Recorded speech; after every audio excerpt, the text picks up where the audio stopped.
Hey guys, I'm Angel Ikechukwu Onwuzurike. I'm EK's brother. I've known him all my life, so I can definitely attest to some of the things that you've heard already. And knowing him for so long, I can definitely tell you that no matter what, EK stayed true to who he was. Like just EK was EK. Like he didn't really let people affect him as much. I mean, there are definitely people who had strong influences on him, like me, like his parents, his friends. But no matter what, he kind of stuck to the values and the core characteristics of like who he was, and just it was definitely cool from the outside and just knowing him for so long. Seeing someone just kind of, no matter what situation he was in, of how much peer pressure there was, positive or negative, he just kind of was who he was and just stayed true to himself. Like whether it was right or whether it was wrong, like for the most part, it was always kind of the right things of just like living a good, pious life. Not really kind of thinking about himself, like always listening and trying to hear what the other person had to say. Like EK was one of the greatest listeners I know. Like there's many times coming back from karate or track practice or soccer or school that he'd just be talking to someone and we'd have to go. So I'm like, EK, let's go. I got stuff to do. But he'd just be just focusing on that person with like every single bone and muscle of his body, like his toes, his knees were just completely focused on just this person that he's talking to. Like they're the most important person in the world. And it's definitely amazing to see that from outside looking in and experience that from talking to him personally. Just we had many conversations. And it was interesting how there's many chances that he could have told me all the things. Like now I'm hearing so many stories of things that he's done, but he never really needed to profess it out. Like, oh, I did this, I helped this person. He just kind of did it, and that was just him. Like he didn't do things to get some type of reward or some honor or some recognition. Just he did it because he was in a position to help that other person, and that other person needed help.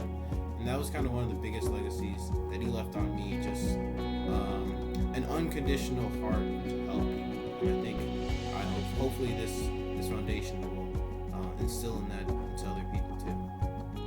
I was a leader on Kairos 55 with EK and Will back here, Sean, and we were taking some of the candidates on a short nature walk through the woods. And I went first, and I said, EK, I'll sit by one of the trees, and I'll sort of tell them to go with God and listen to His voice. And if you'd like to send them through, we can make this very smooth. And so I went and I sat on the first branch of the tree, and let everyone sort of walk by and say, listen for God, follow your own path through the woods.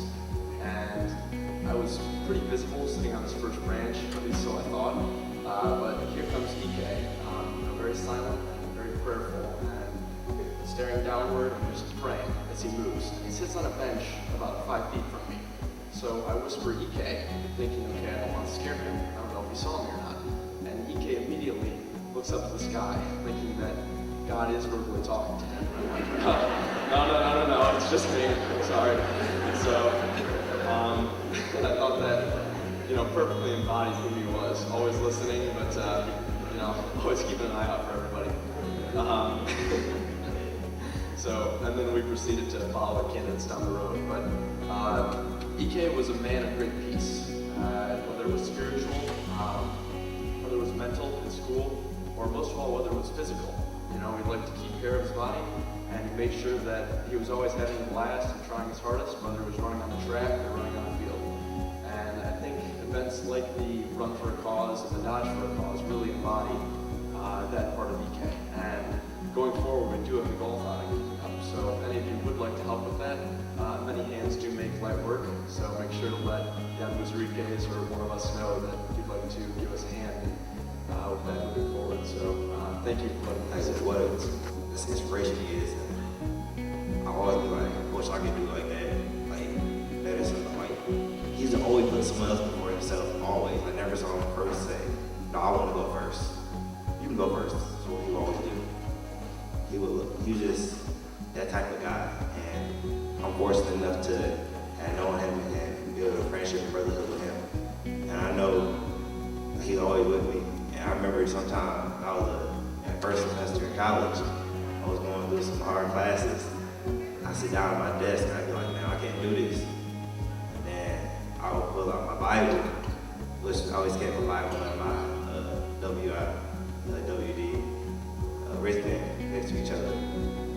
Kairos crossed, and I just started praying. Like, so that's what EK would do. So he helped me get through first semester. I'm not gonna lie, and I know it helped me. As a sophomore, EK always surprised me. Coach Steve would make us run like 800s and 600s, and I'd always collapse across the finish line. And 5 seconds later, like this hand would come out of nowhere. I look up and I'm like, who is that? And I turn around and it's EK just picking me up, and he's carrying me across the field. And he did that almost every day that I can remember. And as a sophomore, I was full of questions. And almost every question ended up with him saying, if you work hard enough and if you pray hard enough, you'll get through, you'll win. And I had so many questions about the 400 and the 600 and stuff, and he told me, run, don't think. Because, and it was true because every time he stepped on the track, like he was a 400 meter runner, the first 100 meters he would sprint. Like I'm talking about a full out sprint. He didn't care about the last 100 meters, but he would just run, and I love that about him. Like he did not think at all. He was just do it. Don't think about it. And that's something I always remember when he did. And yeah, just one of the main lessons that he kept on telling me was if you work hard and pray hard, then you'll do it. So. I did not know EK while he was here on Earth. However, through his family and friends, I've witnessed the lasting impact he has had on this community. From what I have learned, EK was a true epitome of a godly man, an honorable friend, and a dedicated son. By hearing his story and being invited to take part in EK's foundation, I have been touched by the way EK lived his life and have started to live my life in a similar manner. The foundation has allowed for me to focus on God and put others first. It has also opened up a whole community consisting of EK's family, friends, and others he inspired. To me, EK's legacy will always be his personality. I think that from now till 50 years from now, people are going to remember EK for his niceness, his generosity, the way he cared for others, and most of all, his humbleness. I think that's what most people are going to remember, that he was just so humble. And the impact he had on me was that he made me want to be a better person. The way he talked about his siblings, the way he never bragged, he never gossiped, he never spoke negatively about anything. That just made me want to talk and act in that manner as well. And overall, he just made me feel happy. He was just such a happy person, and just being around him, you know, it just made you happy. You always left feeling happy. There are 3 things that I learned from EK. The number one thing is his love for people and life in general. EK really seemed to always be in a good mood. You could be having the worst day, and you know he'd come up to you and shake your hand and have a conversation with you, and your day would just change instantly. You know, and he was very selfless. He would always talk about you rather than just talk about himself in a conversation. He would ask you what you're doing and, you know, try to give you advice on whatever your situation is. So in my life today, I try to be a lot more friendly and, you know, talk to my peers, always trying to find out what's going on with them, always trying to make their day better, always trying to smile. The second thing is EK's faith. You know, EK didn't just talk about his faith, but he lived it. You can see how much service he's done. Anyone that knew him knew that he was very, very, very, he took service very, very importantly. He was an altar boy, and you know he's always living in the image of Christ. So in my life today, I try to realize that God is a lot more important than anything else, even though it might not always be easy to see that, because it's not a tangible thing. Just seeing how Ike lived his life, even though he was so talented, and he was such a smart kid, and he was a good athlete. He still put God first, and he was never afraid to show his faith. And the third thing is he was such a hard worker. He's always putting the time studying. He was such a good student. That's why he got accepted into great schools like John Hopkins and University of Washington. That's because he put in the time. He was such a hard worker and tried to take advantage of the talent that God gave him. Even through athletics, soccer, running, he was such a hard worker. Ike had a really positive impact in my life. I miss him a lot, and I know he's in a better place. Ike and I went to Brother Rice together. He's surely a brother to me, definitely through the high school days. He was just an amazing person. But just touching on his legacy a little bit, one of the biggest legacies Ike left, definitely at Brother Rice and out of Brother Rice, was just having a servant spirit. We were in this Band of Brothers program that is basically allowing freshmen and senior students come together, even sophomore juniors, all come together, and we bonded for 15 minutes. And Ike was the most popular kid in our Band of Brothers class, mostly because he was the biggest one on helping everybody with their homework. I mean, it would be like a line. He had his own business. It'd be like, oh, Ike. He'd run all these different places, 1, 2, 3, 4, 5, 6, 7, all these different tables to help. And it was just unreal to me to see that. And he took time out of his time. He could be studying to help others. Truly just a pious person, just a loving person. I love him. He's my brother. That's real. Love you, man. I'm very sad to say that I never got the chance to formally meet Ike. I knew of him because he was such a good friend to many people who I am close with. Even though I never got to meet him in person, his death still came to me as a shock. I remember reading all the messages left on social media that day and just feeling devastated for the amount of people that this affected. Christine and I had been looking for a way to bring the cause that our foundation benefits a little bit closer to home. So when Christina said she thought Dash for Cause should benefit the charities that Ike was involved in when he was alive, I knew it was a great plan. Ever since Ike's legacy has been the foundation of our event, Dash for Cause has flourished and is now better than ever before. New people have joined the groups that create Dash for Cause. The amount of students involved in the events has increased, and the morale has gotten brighter. His motto reiterates what we stand for as an organization, and I can't think of any better way to describe the goal of our fundraiser. God first, others second, and self last. I want to live every day of my life the way Ike did. Ike. When the name Ike is said around me, anytime his name is said around me, there's really no way to put into words how much goes through my head and how much he meant to me.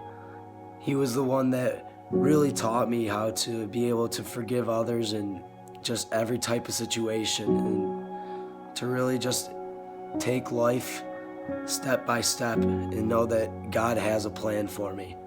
And he was really the one that helped me in some of the toughest times during middle school and high school whenever I was able to talk to him. So to be able to be a part of this film and to be able to talk about Ike is really just an honor for me. He's really been an inspiration in my life, and he continues to be to this day. So I love you, Ike. I met Ike sophomore year of high school in AP European History class. I immediately noticed Ike's intelligence and kindness, but what really stood out to me was the way his character was so influenced by his relationship with God. Ike never hid his love for the Lord, and the important role faith had in his life was evident in and outside of the classroom. For me, Ike was both a peer and a friend, as he was a dedicated classmate, but also someone I could talk to about faith and love and forgiveness. He used his blessings to teach others, leaving an impact on all he encountered. He fully intended to use God's gifts to achieve his life's purpose of helping others be the best that they can be, all while maintaining a relationship with God. That is his legacy, and we must not let that end. Through the WIWD Foundation, we are furthering Ike's mission and helping others strive for and achieve excellence in all areas of life, demonstrating love for God by loving each other. Angel Ikechukwu was one of my best friends in middle school, and he was just one of the funniest, smartest, athletic guys that I hung around. He was one of the first friends I made in school. And he was just always a fun time to be around. He was very knowledgeable. We always shared a lot of stuff about our families. We always made jokes about stuff. I remember the first time he played basketball, and he wasn't really good at it, but he always tried, and he never gave up, and he kept doing it. And then we started running track together, and he was really good at track. He was a lot faster than I was. But then when high school came, we went our separate ways, and we kind of separated. I didn't really get to talk to him much. We didn't keep in contact much. And then one of our close mutual friend Alex Skunis's graduation party, and it's the first time I'd seen him in a really long time. We just had a really, really long conversation, just catching up, talking about girls in school, and where we're going off to college and everything. And it was just a really nice time. And then we left from the party, and that was the last time, unfortunately, that I got to see him. And I remember I was in a summer program up at Michigan State University, and I saw it on Facebook that he had passed away, and I came home and I went to the funeral, and I just remember seeing all of the Brother Rice kids he had went to school with, and all of our friends from middle school, and it was just a really sad time. But I wear his wristband every day just to remember that before I do something selfish for myself, that I should think about other people and the impact that it's going to have on them. And before any of that, before I think of others and myself, I should think about what God and Jesus would want me to do. Just to follow in his footsteps. I met EK in middle school. He was the kind of guy that no matter what kind of day he was having, he had the biggest smile on his face. But there was something different about EK's smile. It was warm, inviting, and genuine. Something I couldn't explain to you until I got to know him better in high school. Nearly every day, EK would wait for his siblings while I waited for my little brother to get out of school. We would stand there and talk on the same corner every day. And every day, EK would start the conversation with, "Christina Miracle, how are you doing on this fine and beautiful day?" Keep in mind that it didn't matter what the weather was. It could be raining, snowing, hailing. For that matter, it could have been a tornado. In EK's mind, it was a fine and beautiful day. And every conversation we had, he would end with, "You're going to change the world one day." Whether or not EK knew it, he was changing my world every day that we talked. When I got the news that EK had passed, it broke my heart. There was nothing more painful than not being able to say thank you to someone who had changed your life so dramatically and given you so much hope. The only thing I could think to do was to reinstate my charity to honor his legacy. I didn't fully understand EK's legacy until that day, February 28, 2015, when more than 300 people entered the doors of Seaholm High School's gymnasium. That day, I got to see the love of Christ in every person that came in. I watched people fall in love with Jesus. I watched people smile, a smile that I had never seen. I watched people shed tears, people share hugs, and I got to see the world the way EK saw it. That day, EK's legacy made sense to me. His legacy was more than just being genuine and kind. EK's legacy was about seeing the world the way God looks at every single one of his children.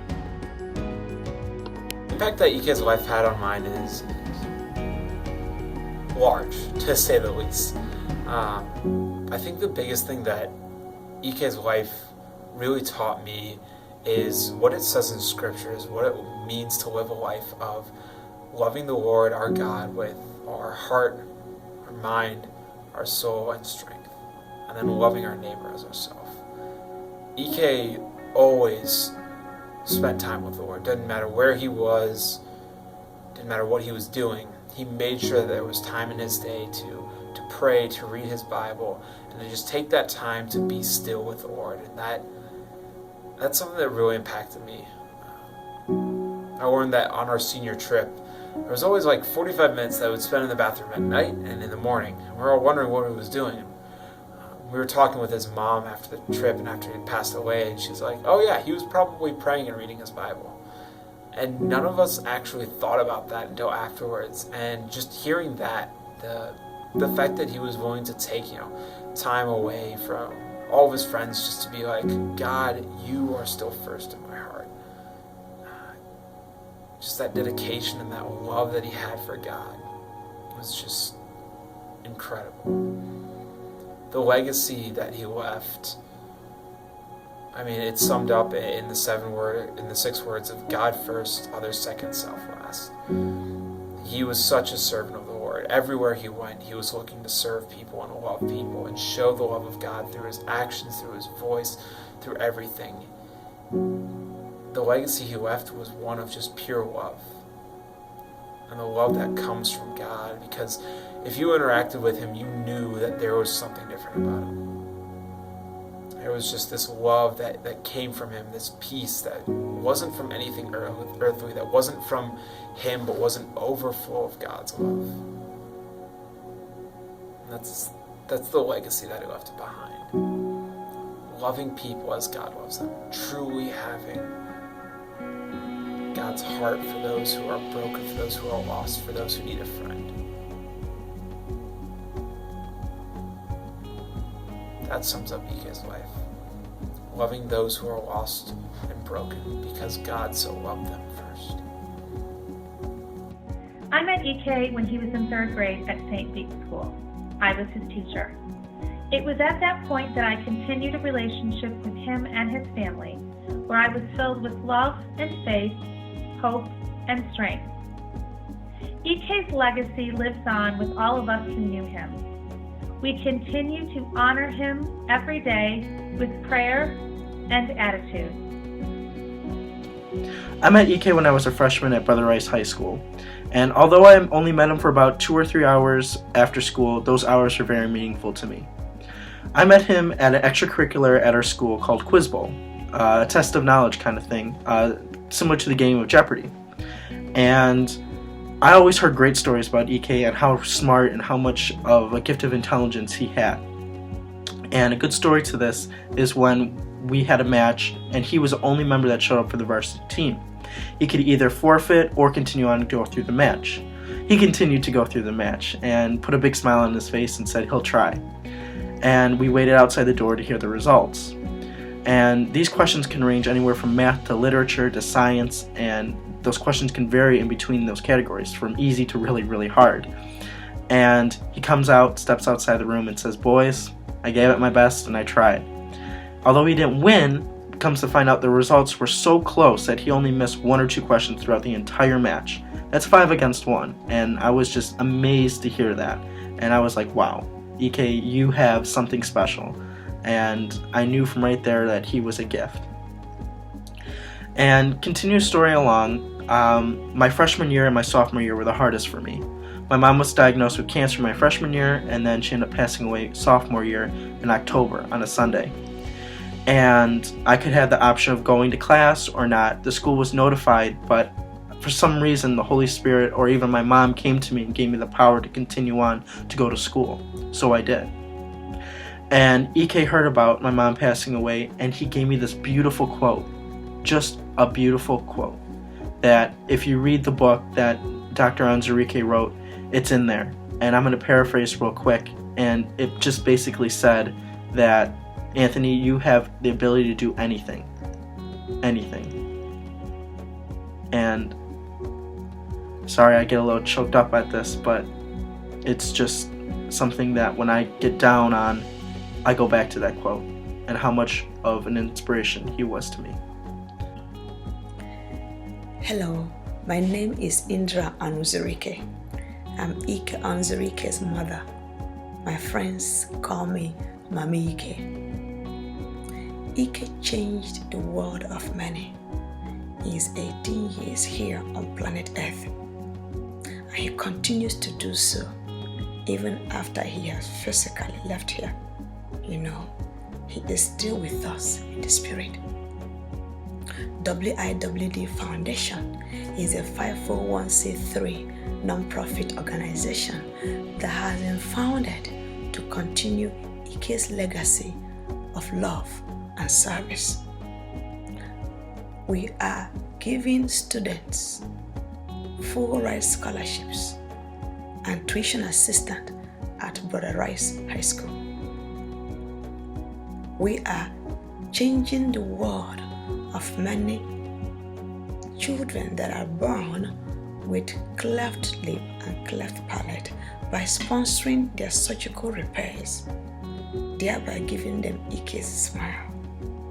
We are feeding and educating many in third world countries. Ike is a man of faith.